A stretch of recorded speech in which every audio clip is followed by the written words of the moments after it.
اعوذ باللہ من الشیطان الرجیم بسم اللہ الرحمن الرحیم۔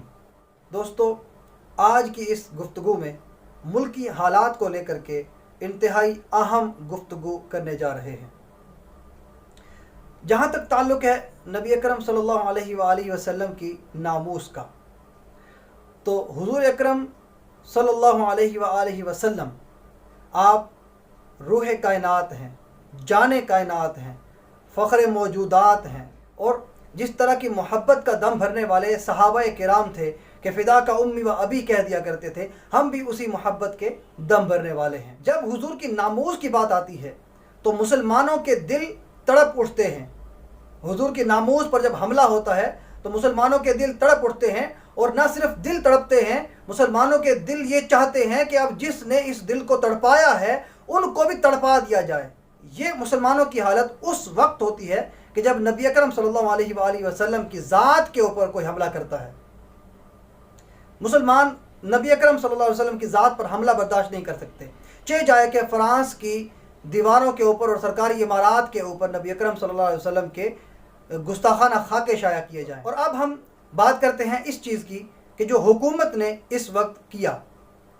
پورے ملک میں اشتعال ہے، پورا ملک مشتعل ہو چکا ہے، ہر طرف انتشار پھیلا ہوا ہے، جلاؤ گھراؤ ہو رہا ہے، سڑکیں بند ہیں۔ حکومت کا اس قدم کے اٹھانے کا مقصد یہی تھا کہ بھی امن عامہ سلامت رہے۔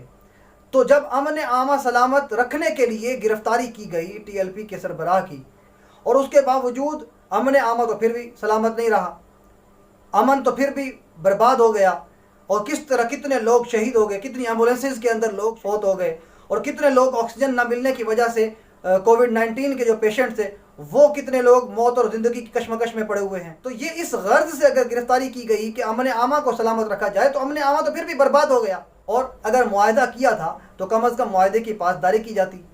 جب معاہدہ لکھ کر دے دیا گیا اور خود وزیر اعظم پاکستان نے اس کو باقاعدہ طور پر ٹی وی کے اوپر بیٹھ کر اناؤنس کیا، تو اس کا مطلب ہے کہ معاہدے کو اب دونوں تسلیم کر رہے ہیں۔ تو جب معاہدے کو تسلیم کر رہے تھے تو پھر وقت آنے دیتے۔ اب یہاں حالات کیا ہیں؟ ادھر بھی مسلمان ہیں، ادھر بھی مسلمان ہیں، وہ بھی نبی اکرم صلی اللہ علیہ وسلم کے عشق کا دم بھرنے والے ہیں، وہ بھی نبی اکرم صلی اللہ علیہ وسلم کا عشق کا دم بھرنے والے ہیں، اور وہ بھی زخمی ہو رہے ہیں، وہ بھی شہید ہو رہے ہیں، وہ بھی زخمی ہو رہے ہیں، وہ بھی شہید ہو رہے ہیں۔ اور اس ساری صورتحال کی ذمہ دار حکومت بھی ہے، حکومت بھی ہے۔ میں یہ نہیں کہتا کہ بھی دوسری طرف والے نہیں ہیں۔ جو لوگ اس دیکھیں، خادم حسین رضوی صاحب کیا کہا کرتے تھے کہ بھی اس طرح جلاؤ گھراؤ کرنے والا، یا اس طرح ظلم و ستم کرنے والا، یا اس طرح گاڑیوں کو جلانے والا، یا اس طرح املاک کو نقصان پہنچانے والا، اس کا ہم سے کوئی تعلق نہیں ہے۔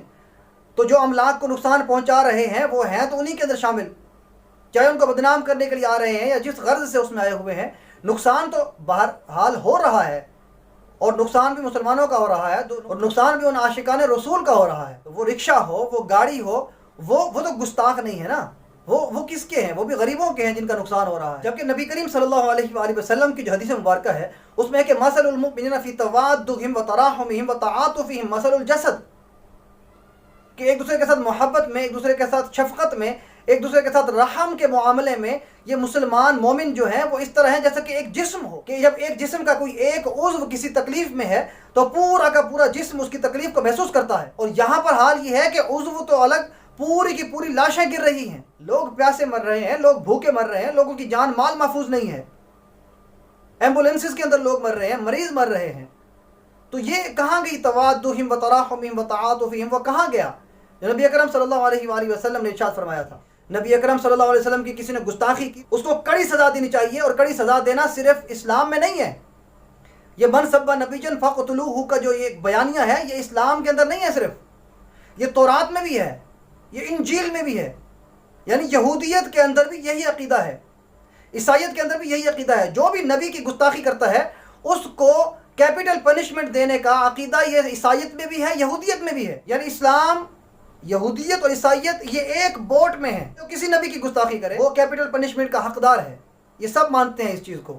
اگر یہ جو جتنی بھی تحریک چل رہی ہے یہ تحریک اپنے مقاصد میں کامیاب ہو جاتی ہے، اس چیز کی گارنٹی کون دے گا کہ بھی کل برطانیہ میں سے کوئی، یا اسرائیل میں سے کوئی، یا ڈنمارک میں سے کوئی، یا جتنے بھی ممالک ہیں، اس وقت 200 کے قریب ملک ہیں تقریباً، اور 56 کے قریب اسلامی ممالک ہیں، تو 56 کے قریب اسلامی ممالک سے ہٹ کر جو باقی تمام ممالک ہیں وہ سارے کے سارے مسلمان تو نہیں ہیں. کل کو اسرائیل یہ گستاخی نہیں کرے گا. اس چیز کی گارنٹی کون دے گا کہ کل کو روس اس طرح کی گستاخی نہیں کرے گا؟ اس چیز کی گارنٹی کون دے گا کہ کل کو ڈنمارک اس طرح کی گستاخی نہیں کرے گا؟ برطانیہ اس طرح کی گستاخی نہیں کرے گا؟ 150 کے قریب جو ممالک ہیں اس کی گارنٹی کون دے گا کہ یہ اس طرح کی گستاخی کوئی نہیں کرے گا؟ تو اس کے لیے ضروری ہے کہ کوئی ایسا حل نکالا جائے جو کہ واقعی قابل قبول ہو. گستاخی کو روکنا ہمارا حق نہیں، ہمارا فرض ہے. ہمیں گستاخی ڈٹ کر روکنی چاہیے. حل اس کا یہ ہے کہ عالمی عدالت کے اندر سرکاری طور پر چاہیے یہ تھا کہ حکومت کو اس چیز کے اوپر فورس کرتے کہ بھی آپ سرکاری طور پر عالمی عدالت میں جا کر یہ کیس دائر کریں کہ جو نبی کی گستاخی کرے اس کے اوپر کوئی قانون بنایا جائے. چھوٹی سی ایک مثال دے دیتا ہوں. ڈاکٹر طاہر القادری صاحب نے یہ اپنا پیشکش کی تھی. حکومت خود عالمی عدالت میں اگر وہ کیس دائر کرے تو میں جانے کے لیے تیار ہوں، وہاں پر جا کے دلائل میں دوں گا اور کیس جیت کر میں دنیا کو تحفہ دوں گا، امت مسلمہ کو تحفہ دوں گا. میں حکومت پاکستان کو آفر کرنا چاہتا ہوں اور OIC کو UNO کے پلیٹ فارم پہ ان کا مطالبہ منظور نہ کیا جائے، نیشنل کورٹ آف جسٹس میں جائیں. کاش فرد ایک جا سکتا، مگر وہاں انٹرٹینیبل ہے پیٹیشنز اور ریکویسٹ اور کمپلینٹس ریاستوں کی. حکومت پاکستان جائے، OIC کے ممالک جائیں.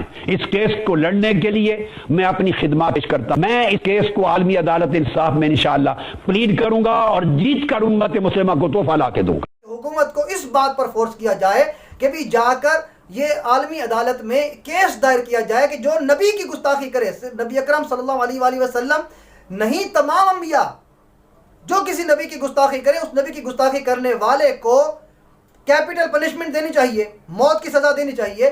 یہ ہے حل کہ کیپٹل پنشمنٹ خود عالمی عدالت سے اس کو اوکے کروایا جائے. پھر کل کو اگر کوئی فرانس کا سفیر کرے یا فرانس کرے یا ڈنمارک کرے، جو بھی کرے، تو پھر اس قانون کے تحت وہ خود آئیں گے اور اس قانون کے تحت اس کے پر جو دفعہ لگے گی وہ دفعہ لگنے کے بعد اس کا حل نکالا جائے گا. اس سے ہمارے اپنے ملک کے اندر انتشار نہیں پھیلے گا، اس سے ہمارے اپنے ملک میں املاک کو نقصان نہیں پہنچے گا، اس سے ہمارے اپنے ملکوں میں جو غریب لوگ بس رہے ہیں ان کا نقصان نہیں ہوگا، تاکہ بیماری کا جڑ سے خاتمہ ہو. اللہ تعالیٰ سے دعا ہے کہ اللہ تعالیٰ ہمیں اس کو سمجھنے کی توفیق عطا فرمائے. والسلام علیکم ورحمۃ اللہ وبرکاتہ.